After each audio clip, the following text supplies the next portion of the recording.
Ours was water. You guys are mean. Was it really water? I swear to God. I seriously completely threw up in my mouth and had to swallow it.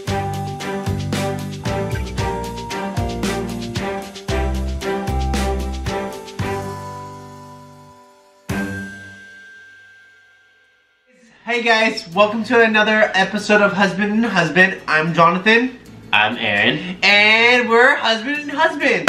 And today we have an awesome guest star. Extra special guest star. Super duper ooper. Witchy! Guest star Victoria. Formerly known as the Great and Mysterious Sparkles. Can you edit Sparkles in here? I totally can do that. I'm gonna do that. This is my dog. This is my son. His name is Ragnar Targaryen Snow of the House Targaryen. Slave to no leash, conqueror of carpets, king of the stairs of the north. I can't. He's beautiful. Alright guys, so today we thought we actually introduce Victoria to you and tell you... And that's her grandson. Godson, sorry. Why am I all of a sudden John's? Oh. Wrong G. Anyway, so welcome to another episode of Husband and Husband. We have a visitor today. If you know who Sparkles is, that means you were with us from the beginning. Because yes. Sparkles started off like episode 4. Q&A. So we want to take the opportunity to make sure that you guys know who Victoria is because she's so important to our lives and you guys are all important to our life. So it's important for you guys who are important in our life to know who else is important in our life so everyone knows how important they are. So when I was 13, I was in YMCA 12. I was in YMCA and I in camp.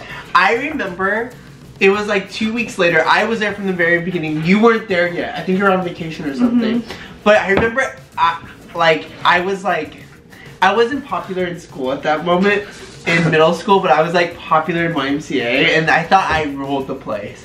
And everyone was like, "Oh my God, did you guys hear? Victoria's coming. She's coming. She was here last year." And I was like, "Who's this bitch?" But it sounds right. I mean, I would believe that for sure. No, because I thought I ruled that YMCA. Like I thought I was the coolest one. You did. No, but because I didn't rule my middle school, I was the complete opposite. So I had something, and so I heard all about you. I heard whispers throughout campus about this great, mysterious Victoria, and in comes Victoria like 2-3 weeks later, and I was ready to hate her, but we were 12, by the way. I just want everyone to remember we were 12, okay?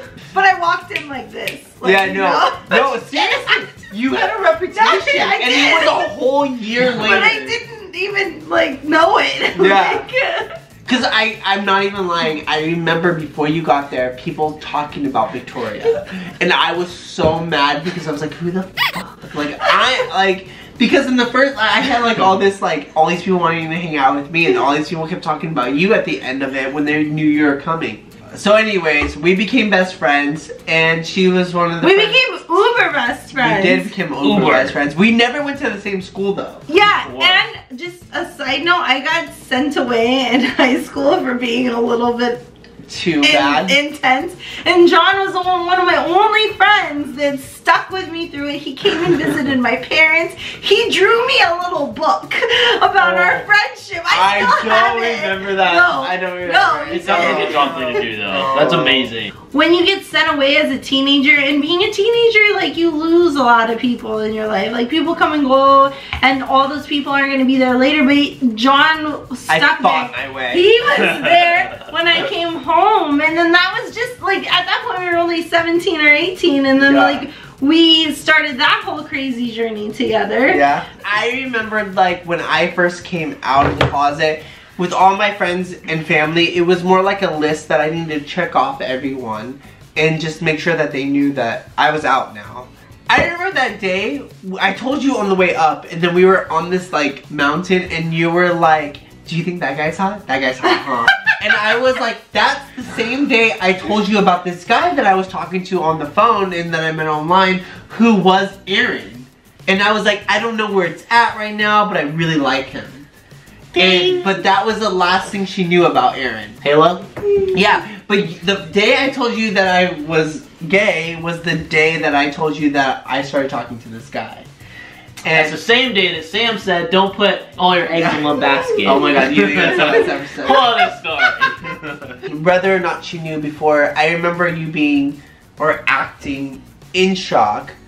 But like what? Really? But I think it was more like, not the shock that I was gay, but the shock that I actually told you after like 10 years. It was like reality was always there, but my ears were hearing it for the first time. Like, and you're like yes, he you was can do this stuff now. Yeah. He was accepting it, and it was exciting, and it was also like, I didn't know today would be the day that like we were gonna level up for your own being and do this. Like, it was badass. It was awesome. It was I'll always remember coming out to you. I knew exactly which friend you were because we all have a Victoria.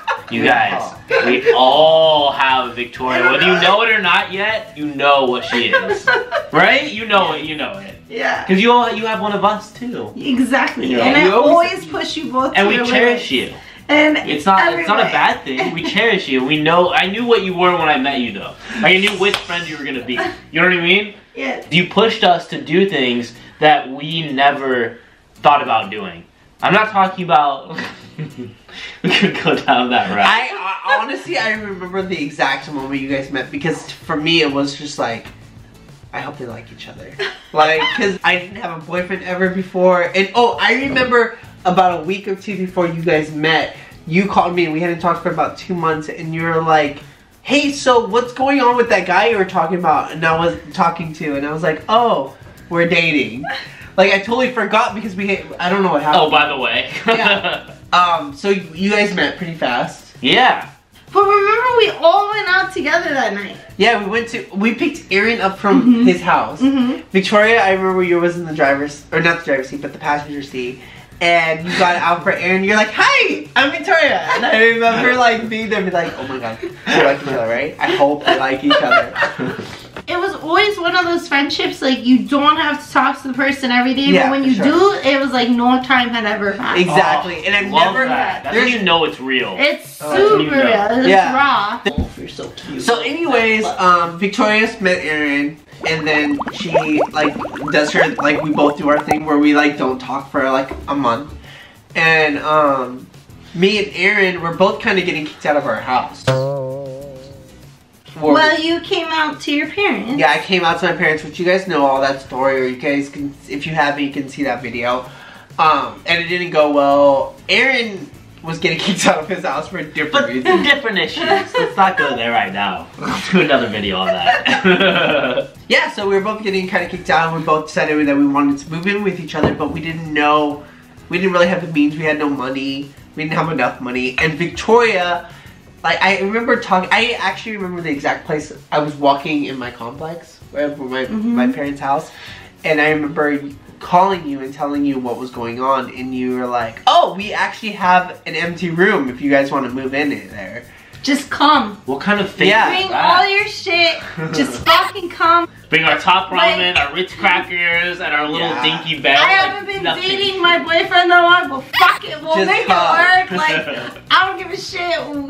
We're gonna do it. Like, you are not gonna be without no one. Like, bring your man, bring your man. If it wasn't for Victoria, I don't know how long we could have continued with our relationship, just or because, how it would have progressed. Yeah. Like how it would have turned out. It would have been a totally different story. Yeah, but just because it was, we didn't live close together. And like, it was 45 minutes away, and we both lived at home, and we were both really, really young, and so we couldn't afford an apartment. And so if it wasn't for Victoria offering this room, which was super cheap at the time, I don't know where we would be. So thank you. Yeah. Don't make me cry. You guys stuck on like 4 times. Cry. So Victoria's been with us from the very beginning. The first time we went to a gay club, Victoria was there. Oh. We lost her. And okay, just everybody know, if you haven't experienced the gay club yet, know that they make their drinks so much stronger. They do. So that people get comfortable and are feeling good, And oh my god, a Long Island is a Long Island on crack. Like, no joke. It really is. It was nar. It was our first time, all of us, at a gay club, except Aaron. But anyways, alright guys, so we just wanted to like give a like quick intro about Victoria and tell you, just so you know who she is and how important she is in our lives and how important she is in the foundation of husband and husband. Yeah. I hope they like me. I hope they do too. Love you guys. Love hope you guys. Love our sparkles Cheers. as much as we do. Yeah. To husband and husband. To husband and sparkles. And everybody that loves them.